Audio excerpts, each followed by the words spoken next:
I'm sure everybody has heard by now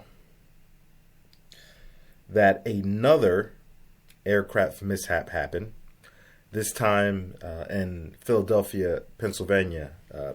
Again, let me first start by saying my heart goes out, my prayers go out, my condolences to those that have lost loved ones, friends, family, whatever the case may be, to anybody that's been a victim of this aircraft mishap, this accident. People on board, innocent bystanders on the streets of Philadelphia. Truly, my heart goes out to each and every one of you. And I pray for your healing and rehabilitation. And if there's any survivors in this situation, I pray for them a speedy recovery and rehabilitation as well. It's very, very unfortunate, man. I tell you, these last 5 or 6 weeks worldwide, it is staggering the amount of aircraft mishaps that have happened in this window. Sure, aviation, flying, is still statistically the safest way to travel, all things considered. Consider how many planes are up in the air daily, how many accidents actually happen. Statistically, yes, that makes sense. The only thing I always say is, if something does go wrong, you're not on the ground. You're in the air. So at which point, when something does go wrong, your probability of survival, I feel like, is significantly lower than almost any other mode of transportation. I don't have numbers to back this up. That's just me trying to look at it logically, whether you agree or disagree. Regarding the Philadelphia plane crash, this is the latest information I have. What I do know, courtesy of NBC Philadelphia. All right. So, a medical transport jet carrying a child patient, her mother, and 4 others crashed into a Philadelphia neighborhood about 30 seconds after taking off. 30 seconds after takeoff. Think about that.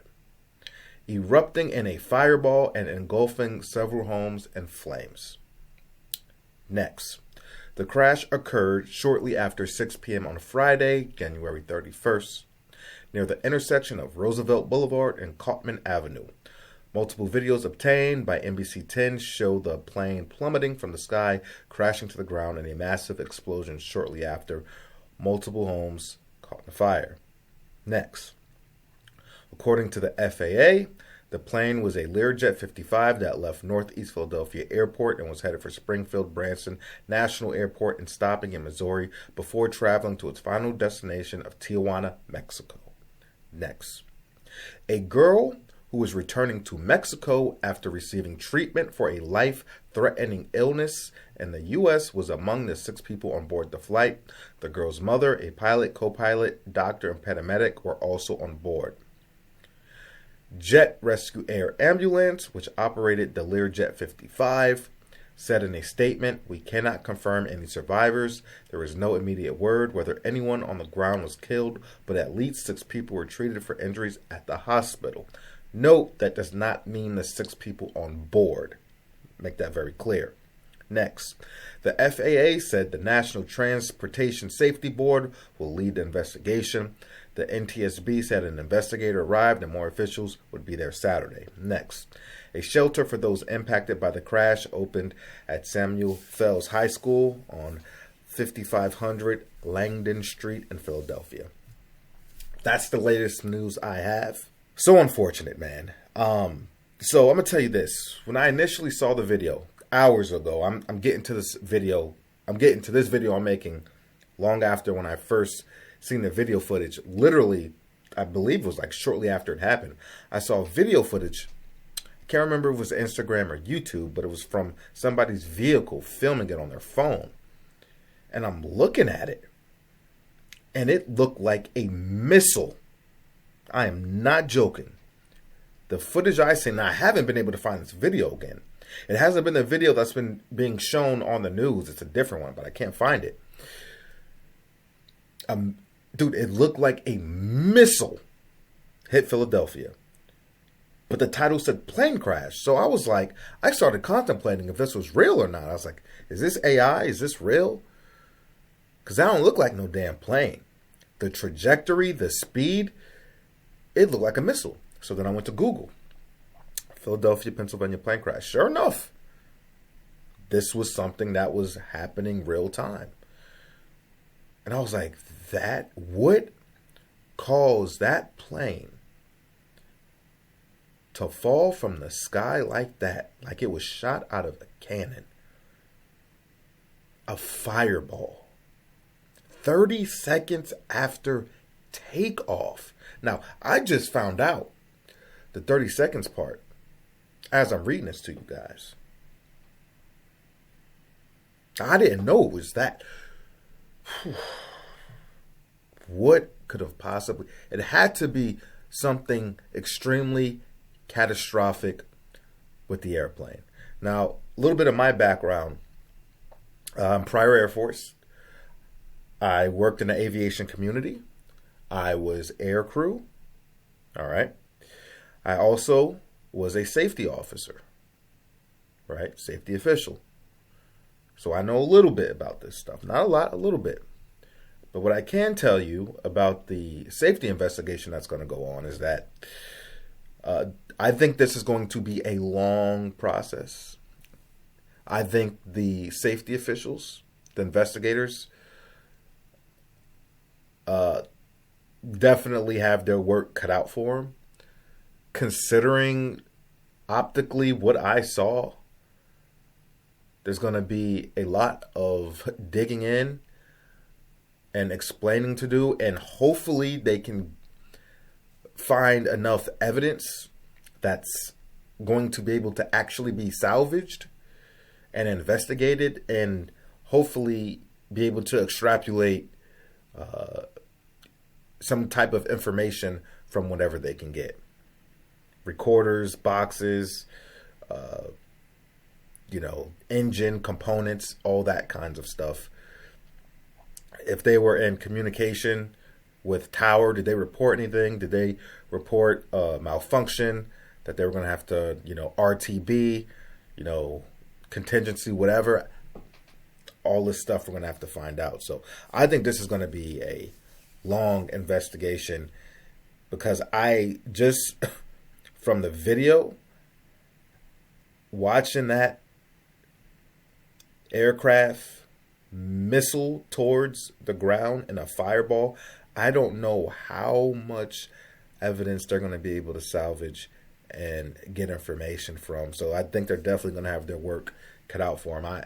I don't think I've ever seen a plane crash, and I've been through, as a safety official, safety officer, I've looked at a lot of aircraft mishaps in my time, but I can't say that I've seen one quite like that. Just horrifying. And that everyone on board, my condolences, man. And I'm thinking of that poor girl, man. Went out here to treat a life-threatening illness, and likely in the process of getting that treated, have your life taken away so abruptly by, aircraft situation, mishap. So sad. So sad. And anybody on the ground, this thing was coming in so fast. How could you have seen it? How could you have reacted to it in time as this aircraft is plummeting into a neighborhood?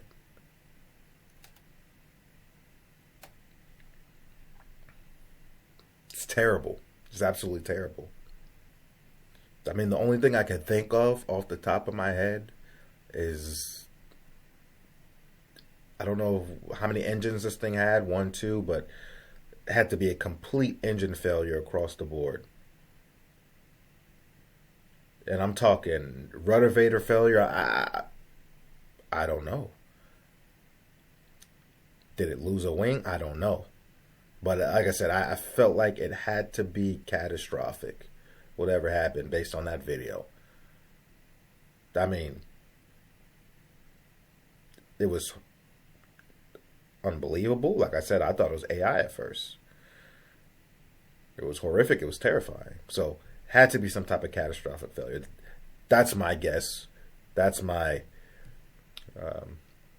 educated guess, if you will. I'm somebody that flies a lot. I do a lot of traveling. I'm a bit of an adventurer, but I'm not going to lie. After the Korea accident, I was like, man, and I was traveling during that time. I did a trip to Australia and New Zealand for a couple of weeks. And there was a lot of back and forth. So in the span of about 2.5, 3 weeks, I was probably on 13 different flights in that time span. And at which point the accident in Korea happened, I still had a lot more flights I had to get on before I was going to be able to get back home from my trip. And with every flight I got on, I was terrified, especially the one in New Zealand, Queenstown, New Zealand, because the airport is deep into the mountains. There's mountains all around you, and the airfield's sitting in there.